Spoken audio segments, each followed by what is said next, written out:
Now let's find out what's up with the Orange and Blue Forces. Tonight we have someone new with us. Sergeant Mark Cummings is standing by live via microwave at the AFKN Operations Center at Camp Long in Wonju with today's reports. Mark, as we get into the home stretch now, are things slowing down? Daniela, the pace of the exercise as a whole has backed off quite a bit compared to that of a week or so ago, but there's still some movements going on in the area. So what's going on with what was going on with the Orange and Blue Forces today? Well, the Blue Force, Daniela, succeeded in their mission today, that being crossing the South Han River. As the ground exercise phase of Team Spirit 87 draws to a close, both the Orange and Blue Forces are going through some last-minute ground maneuvers. About a week ago, we showed you how the Orange Forces fared during a major river crossing. Tonight, we have two stories on how Blue Forces managed to cross that same river earlier today. With the first of our two reports, here's AFKN's Jerry Welch. The next to last day of this year's ground exercise got underway early this morning for the Blue Force. It started about 6:30 a.m. when Blue ground troops moved and secured the east bank of the South Han River.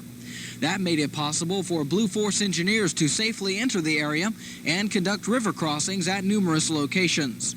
The majority of the work was done by ROK engineers. These Korean soldiers worked together to construct both footbridges and bridges for traffic. The move west was also being made at other points along the river as the bridge builders from the 2nd Infantry Division's 2nd Engineer Battalion assisted in getting their Blue Force team members rapidly and safely across the river. In all, it was a team effort as Korean and American soldiers worked toward the same goal, crossing the South Han River. While the east bank of the South Han River saw the majority of the morning's action, it was all a matter of the Blue Force crossing over before the west side was buzzing with movement.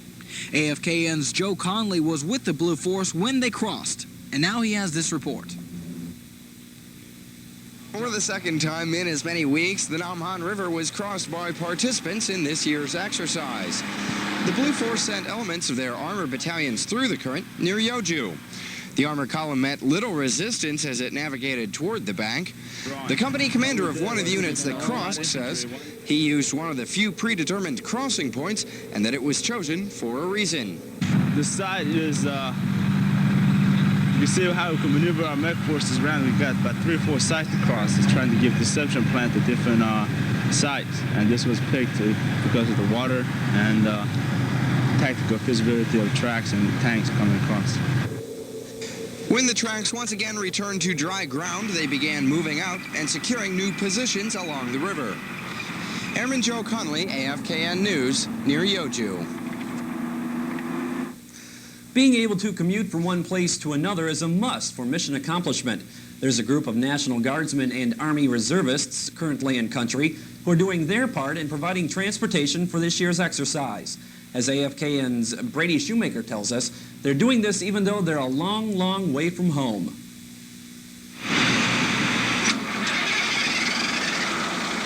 Soldiers working together is a theme put to practice at Camp Humphrey's 60th Transportation Company. During this year's exercise, reserve units are taking to the roads of Korea in the 916, a military version of the 18-wheeler. National Guard troops from South Dakota's 1742nd Transportation Company are doing the job of long-haul truck driving normally set aside for Korea's 46th and 60th Transportation Companies. Before the trucks leave Camp Humphreys, extensive maintenance checks and services are conducted to ensure the safe drivability of the vehicles. All of these procedures and the actual over-the-road driving are done by both active Army soldiers and National Guard troops during this year's exercise. According to Truckmaster with the 60th Transportation Company, Sergeant First Class Merrill Longamore, some of the National Guard soldiers are not truck drivers as civilians, but they all get their time behind the wheel at Camp Humphreys. A lot of them are professional truck drivers from the world, so they're comparable. The only thing that I've seen, the ones that haven't been here in Korea before, they seem to be a little afraid of driving on the Korean roads with all the traffic that we have. After about 4 or 5 days of driving, they seem to adapt well. The support the National Guard provides in a land far from their own puts them in some interesting situations. The detachment commander of South Dakota's 1742nd Transportation Company National Guard, 2nd Lieutenant John Beasley, says the cultural differences between America and Korea were smoothed out by the Katusas they worked with. Over here, I'd have to say it's mostly the cultural difference. They learn to adjust to the Katusas and the different way that the Army runs things as opposed to the Guard. What we do is we blend in right with the regular Army personnel, and we exchange ideas. We have ways of doing things that speed things up, and they have different ideas that speed things up. And we exchange these ideas, and we go back a better unit for it, and they continue on. Hopefully we help them out quite a bit too. The soldiers of Camp Humphrey's 60th Transportation Company and the 1742nd National Guard bind together as one unit to demonstrate their ability to interoperate on the road. Army Sergeant Brady Shoemaker, AFKN News, Camp Humphreys. Elsewhere this evening, normally the 25th Infantry Division Band does a lot of practicing and performing to maintain their reputation as one of the Army's finest bands. But during this year's exercise, the musicians have stopped performing. Instead, they've traded in their drums, tubas, and trombones for some different types of instruments. AFKN's Andy Rosco has the story. For one group of musicians, marching to the beat of the drums takes a different note. Band members of the 25th Infantry Division exchange band uniforms and become guards of Blue Force POWs during this year's exercise. Sergeant First Class Michael Nolan. Okay, our secondary function would be to augment the military police in the enemy prisoner of war camp area. Not only do they act as guards, but they escort prisoners, conduct thorough searches, and in-process the POWs. In-processing involves giving the prisoner a capture tag and wristband to aid in identification. Afterward, the prisoners are led to separate holding pens where they wait for military intelligence personnel. After 4 or 5 days, the prisoners are sent to more permanent camps. Okay, so as the Blue Force POWs whittle away their time, maybe a guard could hum them a tune. Army Sergeant Andy Rosco, AFKN News, near Yongsan POW Camp. In other news, the Air Force Security Police is tasked with many responsibilities, namely protecting lives and property. But as Air Force Sergeant Steve Delaney tells us, those tasks have been re-emphasized as the SPs tackle ground defense training. Roll it. Take it. It's called ground defense, and it's the basic job of any security policeman. During Team Spirit 87, several security police units came together in the Republic of Korea to test their abilities at ground defense. In the middle of it all, evaluating their technique, were the security police controllers. Just kind of the middleman between the aggressors and defenders. Just make sure that the games run safely and make sure that they meet the timetables they're supposed to meet. Safety is most important during these exercises since there will be a lot of running and moving around at night. Ground safety, vehicle safety, and try to have as much realism as possible so people can learn from the experience. The field training exercise pits a defense force consisting of security police from around the Pacific and the States against aggressors from Osman's 51st Security Police Squadron. For those units simulating the ground defense, unit competition destroys the concept. The concept is ABGD, where a whole group of people work together to cause one common goal. If you get unit competition going, you're going to have rivalries, and that's not what it's all about.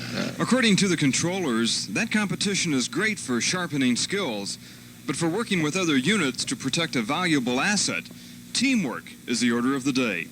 And that's a valuable lesson in anyone's book. I like the challenge of coming out here and doing these type of exercises. That's why I volunteered to come this time. Reporting for AFKN, I'm Air Force Sergeant Steve Delaney. Take it, cue. Daniela, that's it for this evening. Tomorrow at 6, Bob Osman will have the latest on the ground defense maneuvers as the exercise winds down. All right, are you going to be with us again at tomorrow at 10? Yeah, why not? Sure, I'll be here. All right, then we'll talk to you then. Thanks a lot, Mark. Cuts resulting from ground rudman and penny pinching on Capitol Hill have taken their toll on the military. Now we turn things over to Sergeant Judy Bradford, who's standing by live via microwave at the AFKN Operations Center at Camp Long in Wonju. Judy, as the deployment part of the exercise continued through the weekend, I know you all had to be really busy out there. It has been busy. There have been an awful lot of exercises going on. We've had medical battalions. We've had mass casualty evacuations. Some of those stories we'll be covering tonight for you. Well, I'm sure nobody had any complaints about the weather. Marty was right on this time around about the beautiful weekend. The weather this weekend was beautiful. Unfortunately, some rain has come in, so we're battening down the hatches here, as they say in the Navy. A return to the muck. Well, we're hoping that we get some sun. That would certainly be nice for the people out in the field. Yeah. Team Spirit is the kind of exercise that provides the perfect scenario for mass casualty training, and that is just what happened this weekend. We have 2 reports for you tonight. The first from AFKN's Jerry Welch.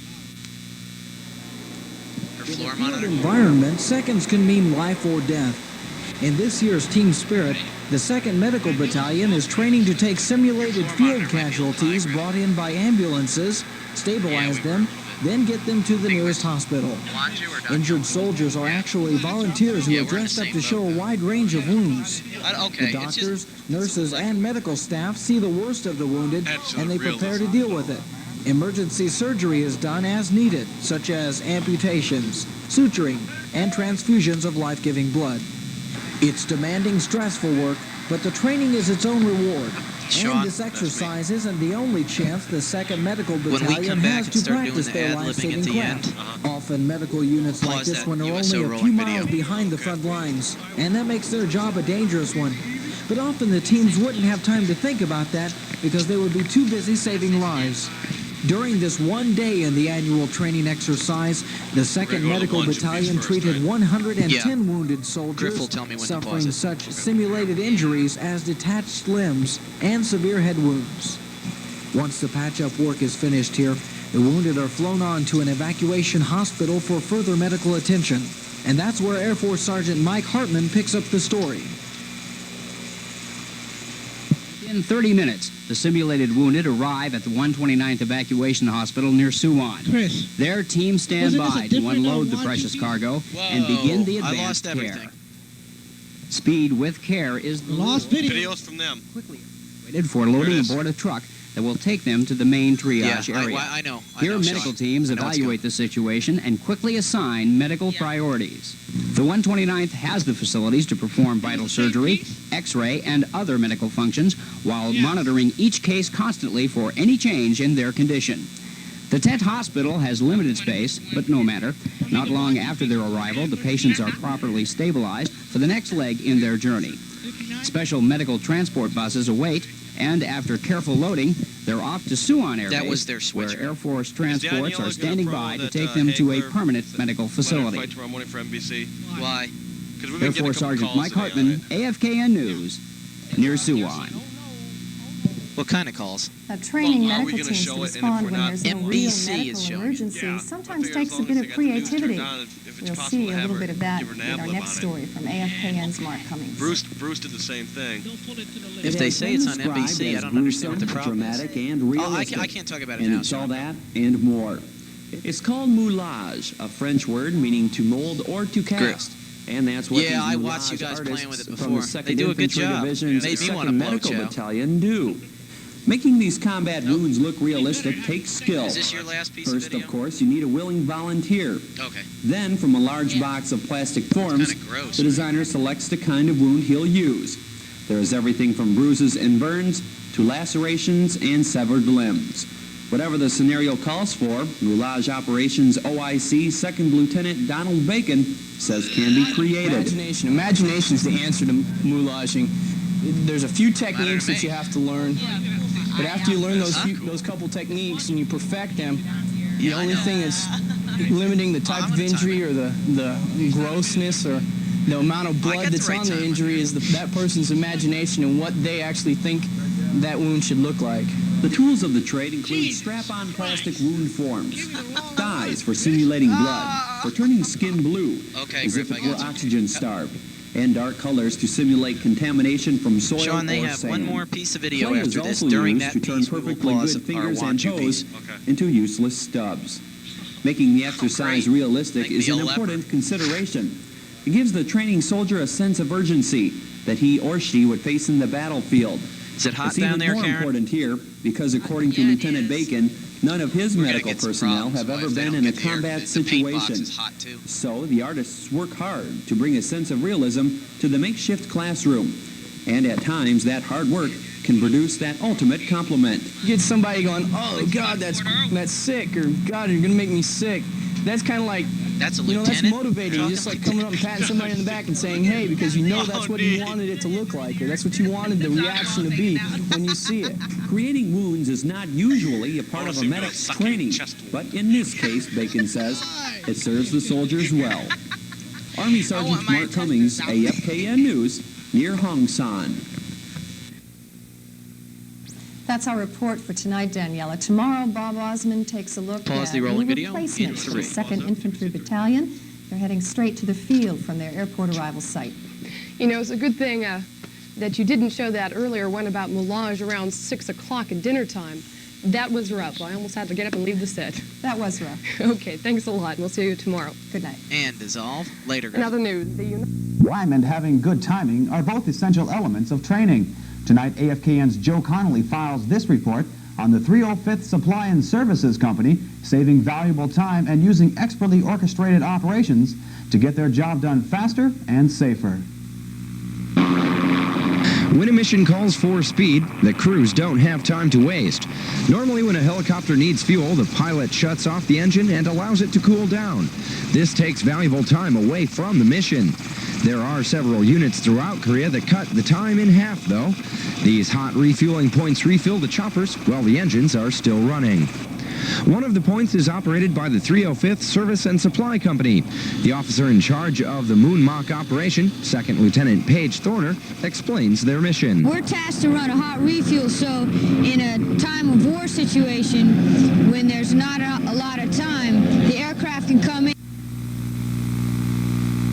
Time refueling, they come in here, keep their engines running. We'll give them a hot refuel. Within a matter of minutes, they're out and back on the mission. The time factor is important, but the highest priority is safe operation. The helicopter's engines continue to run during the whole process, which adds special danger to the normally hazardous job of working with fuel. But well-coordinated efforts of flight and ground crews ensure hazardous situations are avoided. Lieutenant Thorner says, should a problem arise, the refueling crews are prepared. You can always immediately shut down the valves going to each issue point for individual aircraft, or we can shut the whole system down within a matter of seconds. Working quickly and carefully, the 305th S&S Company services all types of helicopters. From touchdown to takeoff, the hot refueling point saves the pilots and crew valuable mission time. Airman Joe Connelly, AFKN News, at the hot refueling point near Moonmach. It's not very often that two Army bands from separate commands get together, but when they do, the sound of music is twice as delightful. Straight from the Paradise Islands of Hawaii, the 25th Infantry Division Lights Band teamed up with the 8th Army Music Makers. Last Friday night at Seoul's Sejong Cultural Center, they treated an audience of invited guests to a wide variety of American and Korean selections. Combining band gave the commanders and enlisted band leaders from both groups the opportunity to conduct the 70 musician. 8th Army Bandmaster Chief Warrant Officer Aaron Hill says this annual concert is always a treat for them as well as the audience. Big audience, mostly comprised of high school students and invited guests. I think that naturally they enjoyed the Korean pop songs most of all, but it was a well-rounded concert, and I think that their applause proved that they enjoyed it. Tonight, Bruce will welcome AFKN's very own Judy Bradford. She'll join Daniela at 10 for the latest happenings in our area. Okay, Judy Bradford at 10, and you and I will connect up same time tomorrow night about 6 o'clock via the magic of microwave, Bob. That's right, Bruce. Thanks a lot, and thanks to you and the rest of the crew out there in Wonju. All right, thanks. See you again tomorrow night. Yeah, through the magic of microwave. And Bob, it was just a week ago today that the actual ground exercise began. How are things shaping up 1 week later? Training-wise, Bruce, things are shaping up quite nicely. The morning hours today saw a great deal of action throughout the area. So what are you going to tell us about today? Well, we are well underway into Phase 2 of the ground exercise. The Orange Forces have made the switch to the defensive, where they'll be until the completion of the exercise. The end of the ground exercise portion of Team Spirit is rapidly approaching. AFKN's Mark Cummings tells us the Blue Force saw considerable success during ground maneuvers early this morning, and with that comes some valuable training. Moving, setting position and moving again. That pretty well describes the day for the Blue Force as they maneuvered into the eastern section of Gyeonggi Province. Air defense artillery, armored personnel carriers, and supply trucks made up one large convoy.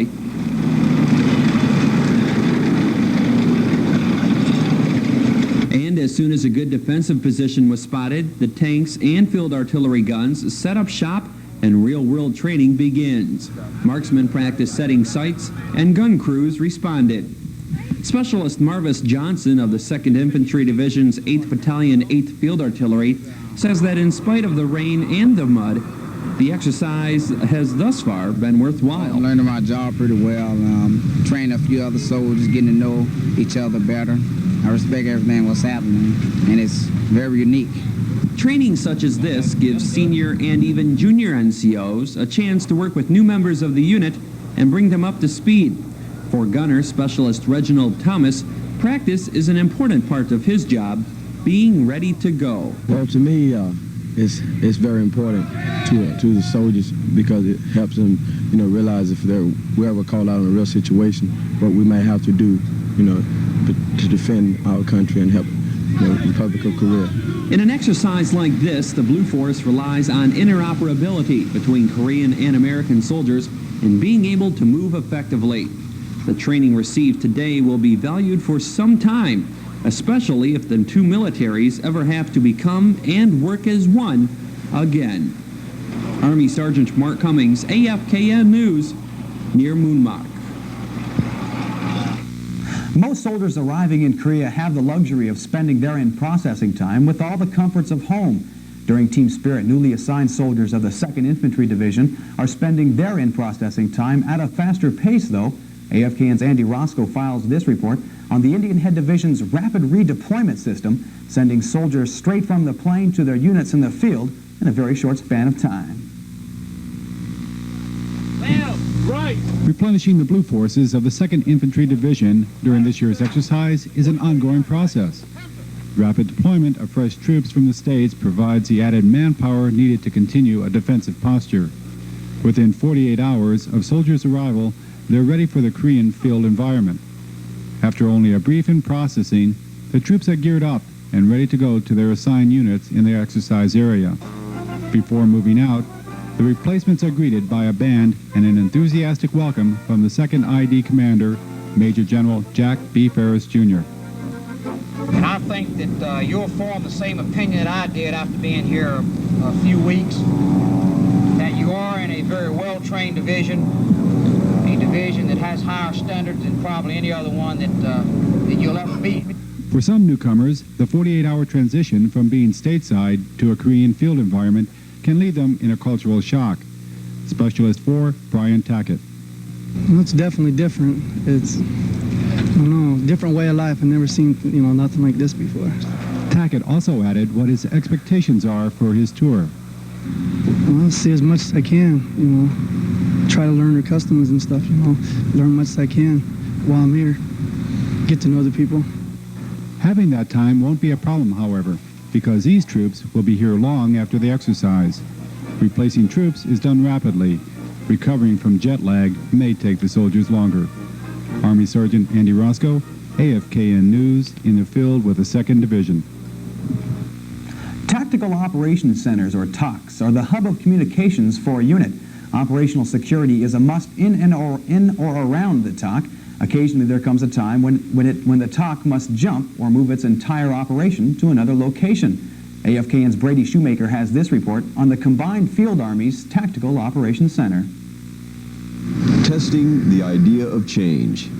ROK-US soldiers and airmen put the change concept to task when they moved their primary Tactical Operations Center from Camp Humphreys CPX area to set up an alternate operations center at an undisclosed location.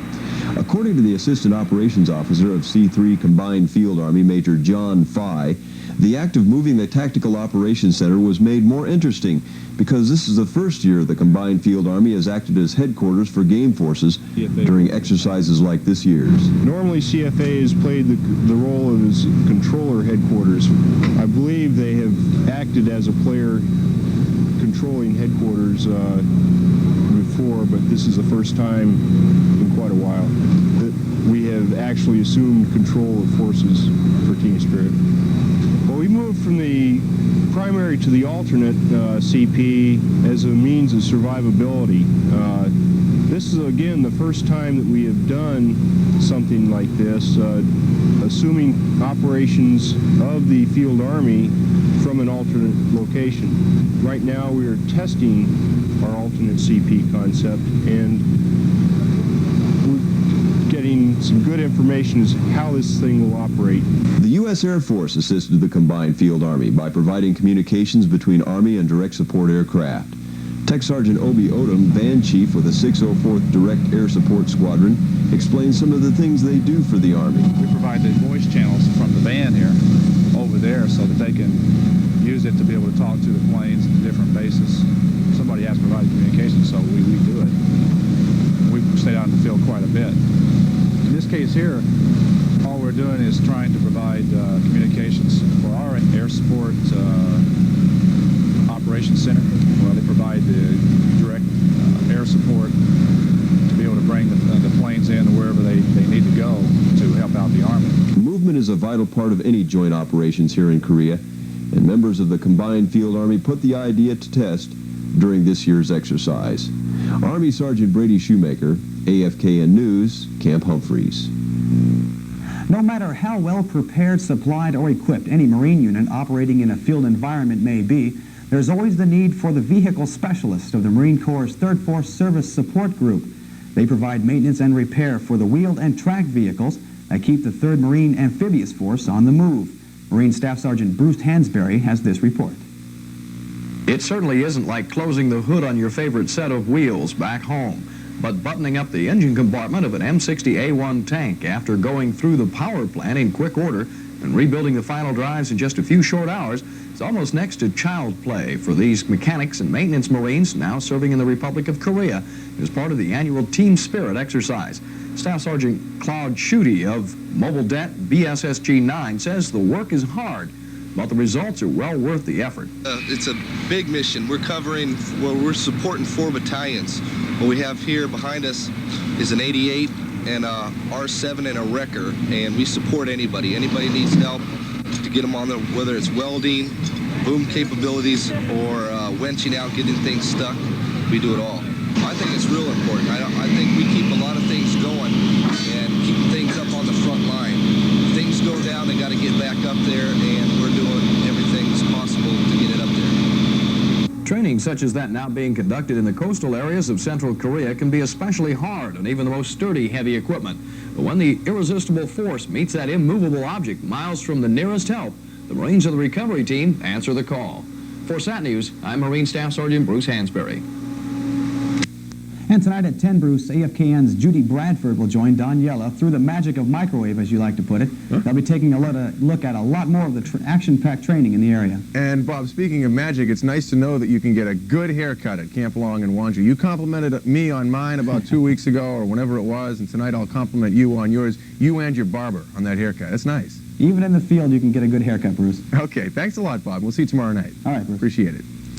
In other news, the 3rd Military Intelligence Battalion at Camp Humphreys and at the AFKN Operations Center at Camp Long in Wonju. And Bob, as the sun sets on day 9 of the employment phase, I guess it's safe to say that we've rounded the clubhouse turn. We are now into the home stretch of this ground exercise. Well, Bruce, each tick of the clock brings us closer to the end of the ground exercise.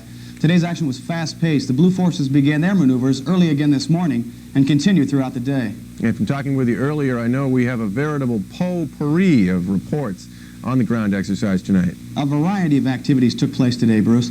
As we near the end of the ground exercise portion of Team Spirit, Blue Forces are putting the finishing touches on their extensive ground maneuvers. During Phase 1, the Orange Forces had the mission of crossing the Namhan River, and before the end of Phase 2, Blue Forces have also made the trek.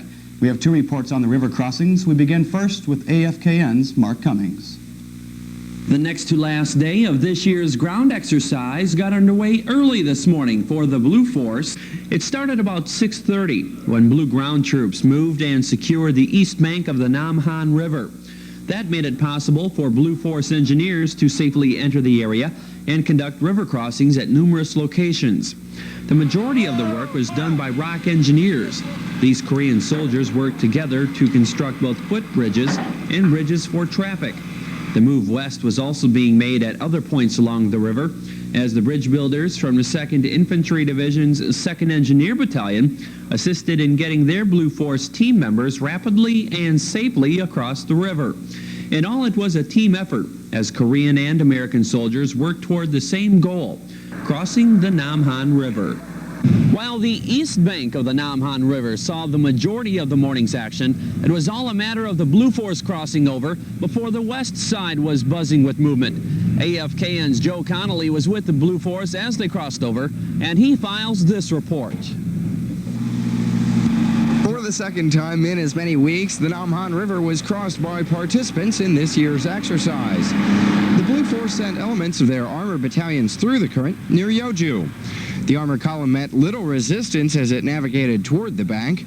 The company commander of one of the units that crossed says he used one of the few predetermined crossing points and that it was chosen for a reason. The site is, you can see how we can maneuver our mech forces around. We've got about 3 or 4 sites to cross. It's trying to give deception plan to different sites. And this was picked because of the water and tactical feasibility of tracks and tanks coming across. When the tracks once again returned to dry ground, they began moving out and securing new positions along the river. Airman Joe Connelly, AFKN News, near Wonju. One of the many jobs of the Air Force Security Police is the protection of lives and property. During Team Spirit, the SP's mission expands to training in ground defense as well. Air Force Sergeant Steve Delaney has this report. You won't be able to find it on any map, and it's not because of the camouflage netting. You won't be able to find it because up until a few weeks ago, it didn't exist. Today, it is a sophisticated telephone and radio communication system serving the Team Spirit personnel of a remote airstrip someplace in the Republic of Korea. But remote, in this case, doesn't mean cut off from the rest of the world. That's the job of the 4th Combat Communication Squadron, keeping the lines of communication open. Featuring a direct dial service from tents or the flight line, the tech controllers stand by to offer any assistance they can, especially locating people for incoming calls. It ain't as bad as everybody says. Find your wins. New Amsterdam Vodka.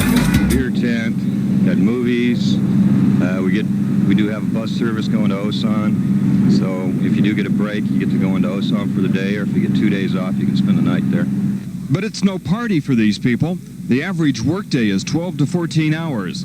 And while they might have wood floors in their tents, they never forget. They are on the front line of defense.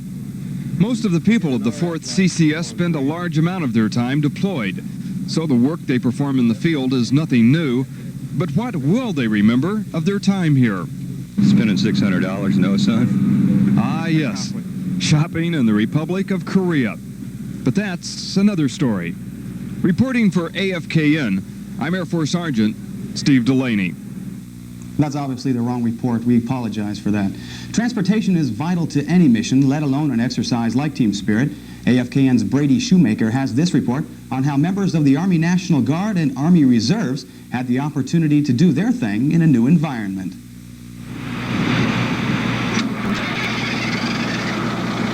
Soldiers working together is a theme put to practice at Camp Humphrey's 60th Transportation Company. During this year's exercise, reserve units are taking to the roads of Korea in the 916, a military version of the 18-wheeler. National Guard troops from South Dakota's 1742nd Transportation Company are doing the job of long-haul truck driving normally set aside for Korea's 46th and 60th Transportation Companies. Before the trucks leave Camp Humphreys, extensive maintenance checks and services are conducted to ensure the safe drivability of the vehicles. All of these procedures and the actual over-the-road driving are done by both active Army soldiers and National Guard troops during this year's exercise. According to Truckmaster with the 60th Transportation Company, Sergeant First Class Merrill Longamore, some of the National Guard soldiers are not truck drivers as civilians, but they all get their time behind the wheel at Camp A lot of them are professional truck drivers from the world, so they they're comparable. The only thing that I've seen, the ones that haven't been here in Korea before, they seem to be a little afraid of driving on the Korean roads with all the traffic that we have. After about 4 or 5 days of driving, they seem to adapt well. The support the National Guard provides in a land far from their own puts them in some interesting situations. The detachment commander of South Dakota's 1742nd Transportation Company National Guard, 2nd Lieutenant John Beasley, says the cultural differences between America and Korea were smoothed out by the Katusas they worked with. Over here, I'd have to say it's mostly the cultural difference. They learn to adjust to the Katusas and the different way that the Army runs things as opposed to the Guard. What we do is we blend in right with the regular Army personnel, and we exchange ideas. We have ways of doing things that speed things up, and they have different ideas that speed things up. And we exchange these ideas, and we go back a better unit for it, and they continue on. Hopefully we help them out quite a bit too. The soldiers of Camp Humphrey's 60th Transportation Company and the 1742nd National Guard bind together as one unit to demonstrate their ability to interoperate on the road. Army Sergeant Brady Shoemaker, AFKN News, Camp Humphreys. If you've ever wondered what a military band does when it's not practicing or performing, you're not alone. AFKN's Andy Rosco has found the answer for us, though, and tells us it's definitely offbeat. For one group of musicians, marching to the beat of the drums takes a different note. Band members of the 25th Infantry Division exchange band uniforms and become guards of Blue Force POWs during this year's exercise. Sergeant First Class Michael Noland. Okay, our secondary function would be to augment the military police in the enemy prisoner of war camp area. Not only do they act as guards, but they escort prisoners, conduct thorough searches, and in-process the POWs. In-processing involves giving the prisoner a capture tag and wristband to aid in identification. Afterward, the prisoners are led to separate holding pens where they wait for military intelligence personnel. After 4 or 5 days, the prisoners are sent to more permanent camps. So as the Blue Force POWs whittle away their time, maybe a guard could hum them a tune. Army Sergeant Andy Rosco, AFKN News, near Yongsan POW Camp. And tonight at 10, Bruce, AFKN's very own Mark Cummings will join Daniela. They'll be taking a look at some defensive maneuvers in the area. Okay, so Mark makes his debut behind the anchoring desk. That's right. Give him a couple of pointers, right, Bob? I'll see what I can do. Okay, thanks a lot to you and the rest of the crew out there. We'll look forward to seeing Mark at about 10 with Daniela, and I'll see you tomorrow night at 6. All right, Bruce. Thanks, Bob.